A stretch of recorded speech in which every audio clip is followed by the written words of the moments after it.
see that it should be the time that you spend in the test as well. And if you have around 7 to 10 minutes for you to brainstorm, as I said earlier, you will have the better ideas of what you are going to write. And in our class, we will try to go for different topics, of course. And from that, you will have ideas and you may have more vocabulary in terms of that topic. And it is not only in our class brainstorming, but then through the questions that you are given via the homework, you also have to brainstorm by yourself, okay? Rather than we repeat the questions that we have in class. Now, again, we have two views here. The first one that we have is the same level. And the second one that we have, it is for different levels. Okay? Or mixed ability. Mixed levels. Now, let's look at the same level first. I think when you are assigned or when you are divided into the class, into the groups that have similar, actually it is not the same, but then similar level abilities like you think that what are the benefits that we have here. And then after that, class, please follow your friends. And if you have some more ideas, please contribute to the whole class so that we have the pool of ideas for this one. And one more thing, this topic belongs to education one of the pretty common one. And we have a lot of questions related to education. Okay, so again, I just asked some of you, but then others, please follow your friends and contribute to them. Tiên, can you tell the whole class what are the ideas to support for the same level first? Yes, I think if they are in the same level class, they will have a special curriculum which is suitable for all. And I think... Okay, so what is the benefit of that one when they have the same curriculum that's suitable for their level? I think they will have a special curriculum which is suitable for all. Okay, but I am asking what is the benefit of that one? Thế là cái điều đấy thì benefit cho ai hả em? Benefit for student and teacher. Teacher thì như nào? Em nói tiếng Việt. Teacher kiểu là theo em hiểu thì là giáo viên sẽ chỉ để thiết kế một chương trình cho phù hợp với tất cả học sinh luôn ạ.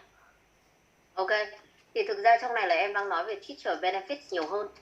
Cô nhắc các bạn nhé, các bạn ơi đừng có tham theo kiểu là như bạn Tiên vừa mới trình bày đấy. Cô hỏi là thế suitable từ same curriculum thì benefit cho ai? Thì bạn đã trả lời là benefit cho cả students và teachers. Ôi giời ơi, người ta như thế thì người ta có thể chia làm hai ideas và hai đối tượng. Nhưng ở trong này thì các bạn cũng nghĩ thêm được một điều nữa là như vậy ở trong này nó không phải là chỉ có một đối tượng được nói tới, mà có một vài đối tượng có liên quan trong đề này. Và cứ nhắc đến là phần teacher benefits trước. Nó không phải là same curriculum đâu, thực ra cũng không có cái gì là one size fits all cả các bạn.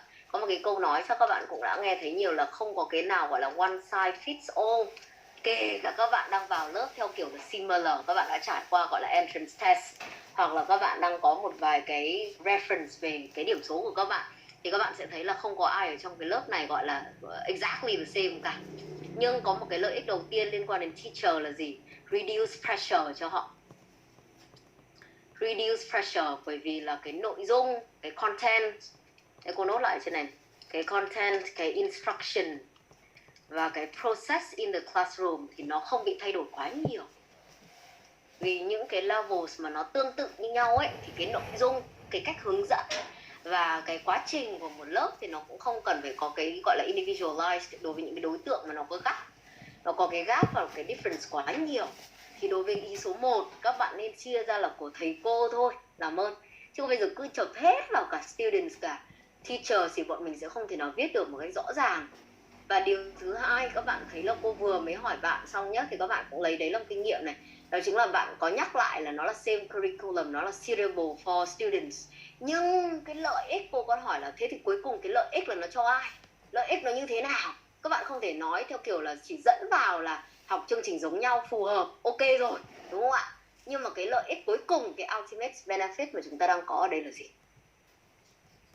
Thì đấy cũng là câu hỏi các bạn tự đặt ra đi nhé. Hôm nay là buổi đầu tiên thì quen dần với cách làm việc đi, để chúng ta có thể biết được cái ideas development mà chúng ta có là gì. Okay, so in terms of view A, we may have the very first idea that you may want to talk about the benefits for teachers, because they do not need to have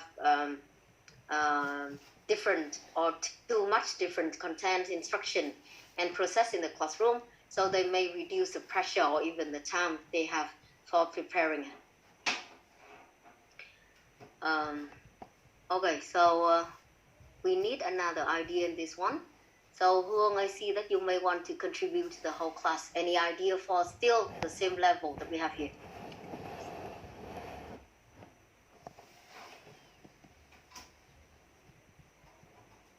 Yes, teacher. I think that when the students they are in a class with the same levels, so they have a chance to compete with each other. So they can motivate yourself. They can motivate themselves to get better results. Yeah, okay. So in this one, you say that they will have better motivation. They will have the competition in the class. Yes. And that's why here they can have, we can say about the ultimate benefit is for their study efficiency, for example. Because when they have motivation, when they try harder in the class, of course the results, the outcome or the efficiency of the study will increase. Okay? And in this one, we do not talk about the lower level students only, or the advanced student levels.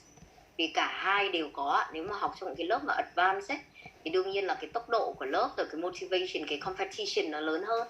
Còn tương tự như vậy ở kia cũng thế thôi. Đối với những bạn mà có lower level thì có thể là boost về cái students confidence, đúng không? Thì từ đó, từ cái confidence đó thì các bạn ấy cũng có motivation.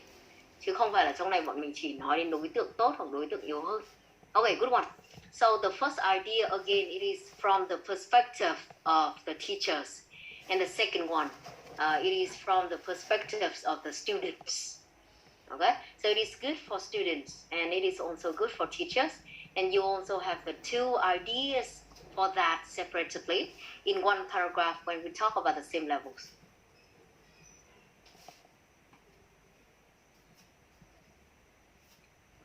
Okay, so I think that if you have any more ideas for the same level, feel free to use in your own essay so that I have more chances to help you in terms of the ideas. Okay, in class there are the references.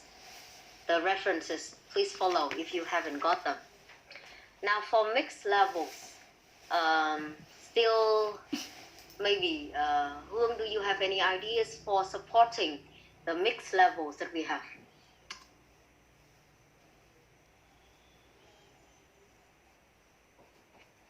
Actually, I think that my idea is not good enough because I am focusing on the teacher's aspect. I think that in a mixed class, the teacher has tried to improve their teaching skill, because they have to divide the class into some type of students, and they have to research or find out a lot of reference to know the way to help the students, because they don't have the same levels. Yeah, of course. I think that this one is also a good idea. I just have the summary here very quickly. That is, we still, even I know it is challenging for teachers, but then they still have some benefits here. That is, they may have to embrace different problem-solving approaches to deal with difficulties in the classroom, and they may have to experiment with a wide range of teaching approaches to see what works best, and from the experiments from the different skills or approaches that they have to apply, they will have better pedagogy in the class. So basically, it is for their professional development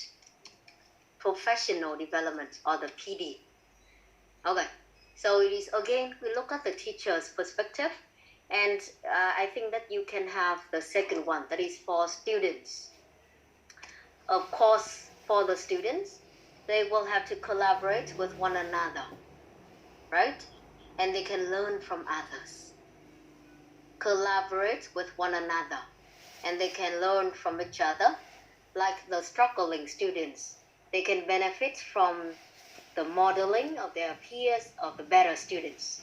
And do not forget that the higher achieving students are also challenged to make clear, to clarify, to articulate their understanding for their classmates. We have the word here, that is the word articulate. It means to make something clear, okay? You will have to explain to others. Như vậy thì cả hai đối tượng, không phải mỗi đối tượng yếu đâu. Cái bạn yếu thì cũng có thể là học tập từ những bạn khác, thì điều đấy rất là rõ ràng rồi. Nhưng thông qua cái việc là collaborate với nhau ấy, thì kể cả những bạn mà tốt hơn, higher achieving students, thì họ cũng có điều kiện là để có thể làm rõ hơn, đào sâu hơn về những gì mình đã hiểu. Có một cái câu nói là gì, khi các bạn dạy cho người khác ấy, không phải là chỉ là teachers đâu, mà nó còn là những cái đối tượng đơn giản chỉ là explain cho người khác thôi. Thì cái việc này cũng đã giúp cho các bạn rất là nhiều trong việc là các bạn hiểu hơn. Và khi người ta đặt ra câu hỏi, đúng không? Khi mà người ta đặt ra câu hỏi thì các bạn sẽ thấy là gì? Khi mà chúng ta có cái phần câu trả lời cho bản thân, cho người khác, thì thực ra là mình đang hiểu hơn. Nên là hôm trước cô mới nói với các bạn là các thầy cô toàn đùa nhau là gì, có khi các thầy cô lại là người improve nhất đấy. Bởi vì mỗi lần các bạn sử dụng từ gì mà các thầy cô thấy cái từ này có vẻ là đang bị sử dụng sai, các thầy cô sẽ check lại.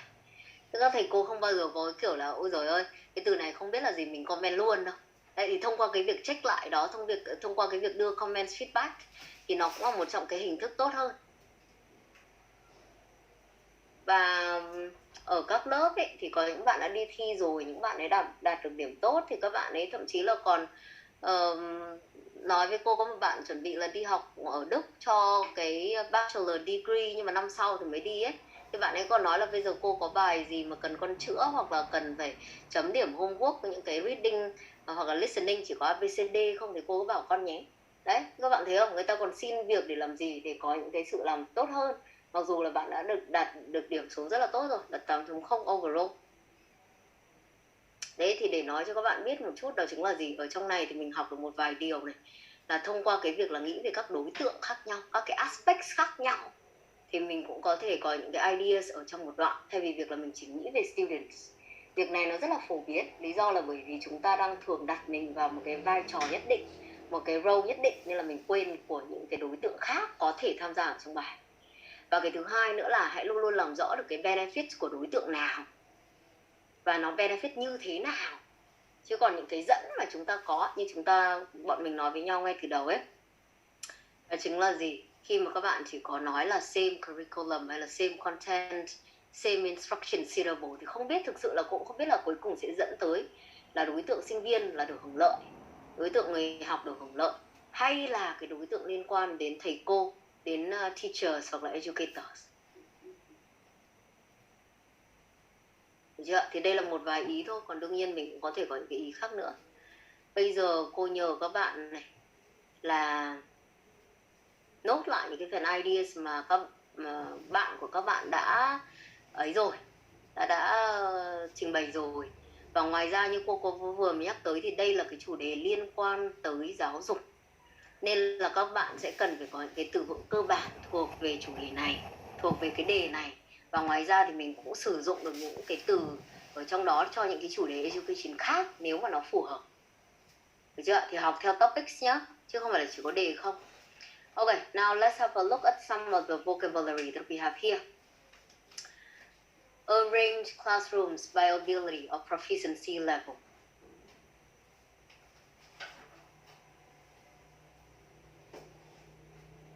Chia lớp học, đúng không, thành các cái trình độ khác nhau, thì người ta có thể sử dụng cái từ ở trong này của bọn mình, đó chính là arrange.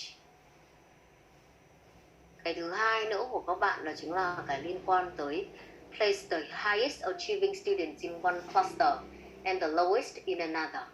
Highest achieving, chứ không phải lúc nào cũng good student với best student, người ta không dùng thế đâu các bạn ạ, thế chả ăn được điểm đâu. Ability grouping, dynamic grouping or tracking.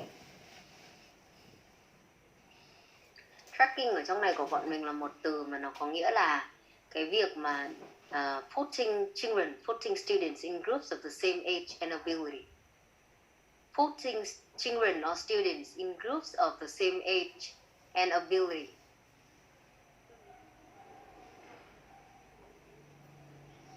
Varying levels of ability and achievement. Varying, it means different. Các cái level nó lại khác nhau. A mix of strength and weakness. Wide variation in classroom. Đó, bọn mình có rất là nhiều cụm để thể hiện về cái việc mà lớp có cùng trình độ hay là khác trình độ. Accelerated, gifted, talented programs là những cái chương trình dành cho sinh viên, hoặc là thực ra ở bậc đại học nếu các bạn có tham gia thì các bạn sẽ thấy là có những cái trường mà họ quảng cáo về chương trình là talented là sinh viên tài năng này, hay là ở lớp chất lượng cao này. Đấy, thì accelerated, gifted, talented programs là dành cho những đối tượng đó.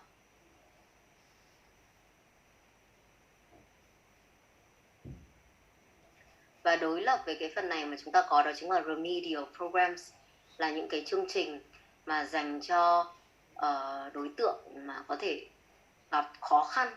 Người ta gọi là learning difficulties thì đúng hơn. Cái thuật ngữ chính xác của nó là learning difficulties, là dành cho những cái bạn mà gặp khó khăn trong việc học tập do nhiều lý do khác nhau.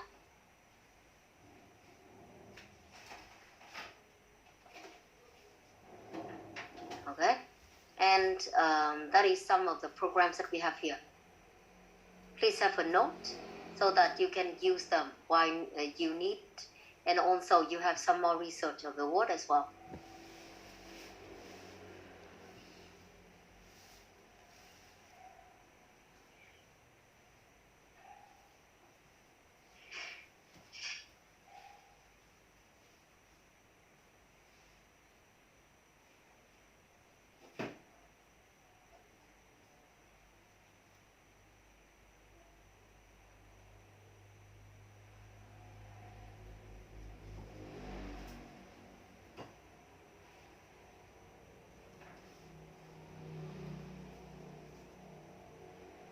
Okay, and the next one, some words for the students.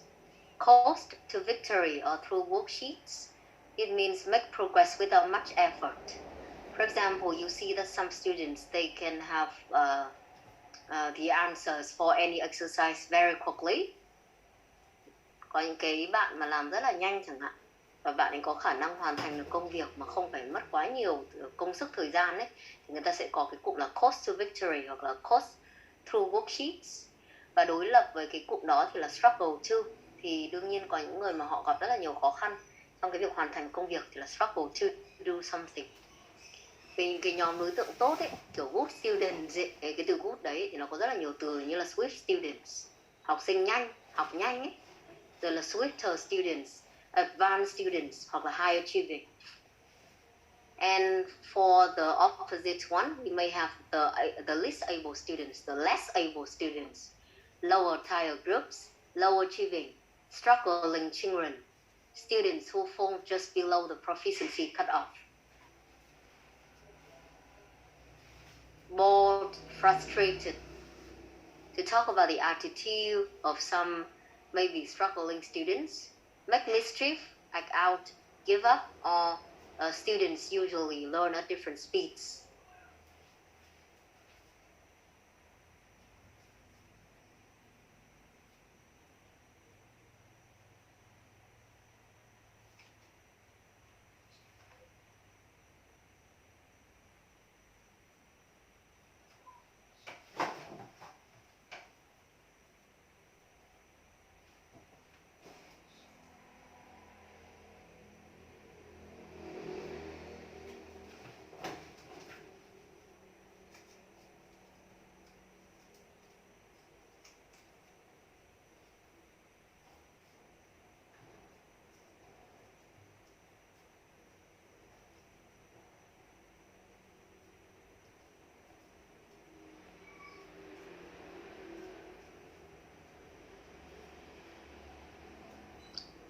Okay, and the next one that we have some more words for the teachers.